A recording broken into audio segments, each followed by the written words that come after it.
প্রিয় শিক্ষার্থীরা, কেমন আছো তোমরা? আশা করি ভালো আছো। আমি আজ থেকে 20-25 বছর আগেকার আমাদের স্টুডেন্ট লাইফ গুলো কেমন ছিল সেটা নিয়ে একটু আলোচনা করব। আমি কিন্তু খুব বেশি বাহাদুরি করছি না বা কিছুই করছি না, জাস্ট তোমাদের উদ্দেশ্যে একটু বলা প্রয়োজন মনে করছি, তাই এদের শিক্ষক হিসেবে এটা বলার আমার প্রয়োজন মনে করছি। আমরা যখন রিক্সায় চড়ে কিংবা বাসে চড়ে আমরা এক স্থান থেকে অন্য স্থানে যেতাম, তখন আমরা রিক্সা চালককে বা যে বাসের যে হেল্পার বা ড্রাইভার, তাদেরকে আমরা সম্মান করেই কথা বলতাম এবং বিনিময়ে তারাও কিন্তু আমাদেরকে খুবই সম্মান দিত বা আমাদেরকে খুবই রেসপেক্ট করত। একটু তুলনা করি, যেমন আমি যখন রাজশাহী বিশ্ববিদ্যালয়ে পড়তাম, তখন বানেশ্বর থেকে রাজশাহীর ভাড়া ছিল 7 টাকার মতো। সেখানে আমাদের কাছ থেকে কিন্তু মাত্র 2 টাকা করে, অর্থাৎ স্টুডেন্ট ছিলাম বলে। এবং এটার জন্য তাদের কাছে আমাদেরকে খুব বেশি জোর জবরদস্তি করার প্রয়োজন ছিল না। কারণ কি? কারণ ওই সময়কার ছাত্রছাত্রীরা বাসের যে হেল্পার বা ড্রাইভার, তাদের সাথে খুবই সুন্দর আচরণ করত এবং তাদেরকে মামা বলে সম্বোধন করত, সবসময় দেখেছি। এবং বিনিময়ে এই যে 2 টাকা ভাড়া, 7 টাকার ভাড়া 2 টাকা আমরা দিতাম, আমাদেরকে তারা কিছুই বলতো না, বরং আমাদেরকে মামা বলতো, মামা তুমি কোথায় যাবে।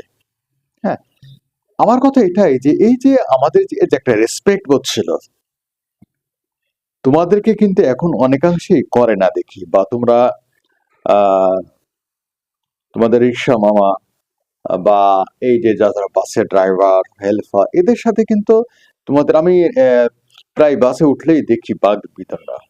আমি আমার অনেক ছাত্রকেও দেখেছি বাগ বিতণ্ডা করে।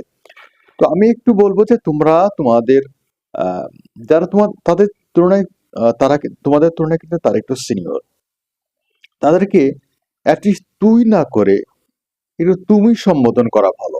এবং তারা দেখো তোমাদেরকে কিন্তু মামা বা আপনি বলে সম্বোধন করে। দেখো তারা কিন্তু তোমাকে রেসপেক্ট দেখাচ্ছে, কিন্তু তুমি শিক্ষিত হয়েও তোমার রেসপেক্ট বোধ দেখাতে পারছো না। তো আমাদেরকে এমন শিক্ষা কি প্রয়োজন যে শিক্ষার মধ্যে কোনো নৈতিকতা বোধ নেই। নৈতিকতা বোধ না থাকলে সেই শিক্ষা তো আসলে কোনো মূল্য নেই। আমরা বর্তমান সময়ে লক্ষ্য করি, বর্তমান সময়ে আমরা যারা এখন শিক্ষক, তারা সাধারণত আমাদের পেশা হলো শিক্ষকতা করা এবং ছাত্রদেরকে শেখানো এবং শেখা, এটাই হলো আমাদের ব্রত বর্তমানে। কিন্তু আমাদেরকেও নানা মানুষ নানাভাবে আহ দ্বিধাগ্রস্ত করে, ফলে অনেক জায়গাতেই অনেক প্রাইভেট প্রতিষ্ঠান, অনেক এমপিওভুক্ত প্রতিষ্ঠান আছে যে শিক্ষকরা চাইলেও ছাত্রদেরকে কোনো কিছু সদুপদেশ দিতে পারে না, কারণ সময়ের স্বল্পতার কারণে। আর এখন যে সময়টা চলছে, সুতরাং আমি চেষ্টা করলাম যে তোমাদের জন্য একটু হলেও চেষ্টা করেছি যে তোমরা তাদের সাথে খুবই ভদ্র এবং অমায়িক আচরণ করো, যাতে করে তারা মনে করে যে তুমি একজন শিক্ষিত। এবং শুধু তাই না, তুমি একজন স্বশিক্ষিত। ধন্যবাদ, ভালো থাকবে। আসসালামু আলাইকুম।